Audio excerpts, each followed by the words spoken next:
Once you've picked a currency pair to trade on a day, where do you enter? Do you enter on a breakout? Do you enter when the market pulls back? Or do you enter at market? In this video, I will show you how to find higher probability areas to trade from, as well as the situations in which you would look to trade a breakout and when to trade at market. I hope you find this video useful. In this video, I'm going to show you how to decide whether you want to enter a trade on a pullback, at market, or on a breakout. Now, understanding when you should be using these different strategies is important for trading. And in this video, I'm just going to outline some of the key things and the key markers for each individual entry point. Now, this video assumes you know how to choose higher probability currency pairs to trade. And if you'd like some help on that, please see one of my earlier videos that I've made on how to choose which currency pairs to trade. But this video assumes that knowledge. Now, the general rule is that when you're generally speaking, the best way to enter a trade is on a pullback to a key support or resistance level. So I think this is best explained with an example. So let's look at this currency pair here. And now let's say, for the sake of argument, that we have a bias to sell the Australian US dollar currency pair. Now, we come to the market, I come to the market in the morning just before European equity markets. Where you want to avoid is you don't want to be selling right down at the lows. If you have a bias to sell, you don't want to be selling low. And if you have a bias to buy, you don't want to be buying high. So the general rule of thumb is wait for a pullback. Now, in this situation, let's assume we want to sell the Australian US dollar. Now, obvious places to look to trade from would be these pivot points. Here I have some pivot points, daily pivot points marked on the chart. And any return back up to this daily pivot point would be an ideal place to short. Similarly, we have this ascending trend line. So any retest of that ascending trend line could be another potential place to look to enter a short. Similarly, we can see some consolidation and a general resistance level here. So we could decide that any return to this level has a nice confluence of factors. We've got a daily pivot point, ascending trend line, and near-term resistance level. So that could be considered an ideal area for shorting the currency pair. And that way you avoid selling at the lows. If we came into the trade and if we sold down at the lows, we would now be sort of 30, 40 points in drawdown, and that drawdown could potentially hinder our trading psychology, and especially on a day trade, we don't want to be finding ourselves there. So instead, we want to be selling at a pullback. That is the general rule of thumb which you should look to employ once you've chosen which currency pair to trade. And for support and resistance levels, you can leave things like pivot points, horizontal support and resistance levels, ascending trend lines, and these daily pivot points are really excellent because they tend to be highly respected in the market. Okay, so when should we then enter at market? When should we just say, do you know what?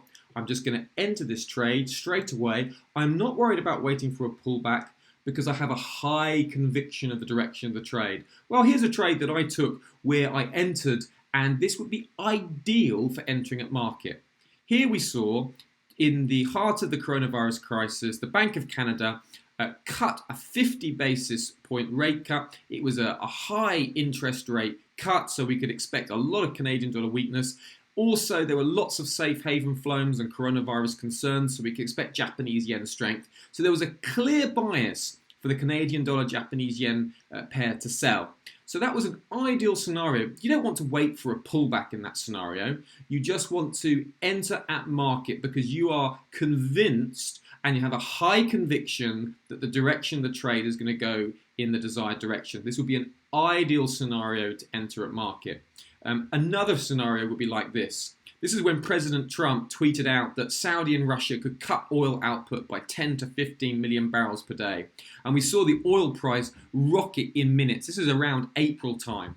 And this was an ideal situation. you just enter at market. You can see here, this is the minute chart, and you can see 1, 2, 3, 4, 5, 6, 7 minutes. We had an enormous move higher in oil prices on this Saudi-Russia potential oil output. Again, all courtesy of President Trump's one of President Trump's tweets.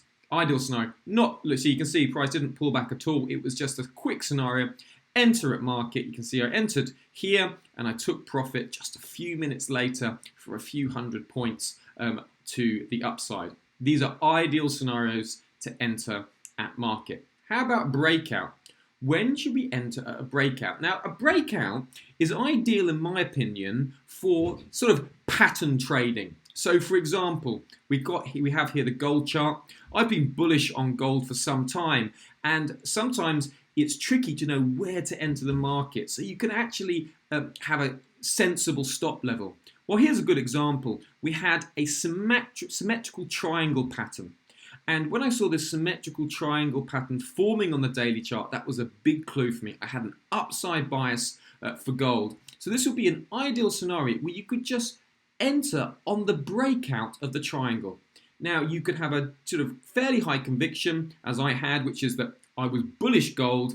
I've got a nice technical pattern, symmetrical triangle, and I'm looking for a breakout to the upside. Now, you can see here I entered as this pattern was forming. That's because I was really had a strong bias for buying gold, and I was convinced that even if price broke down through this symmetrical triangle pattern, it would end up being a false break, and I didn't want to miss the signal. And so I took this move to the upside on the daily chart, and you can see that I had 1, 2, 3 positions, so a very profitable little trade there for me. And that's an ideal example of when to enter on the breakout. So there we have it.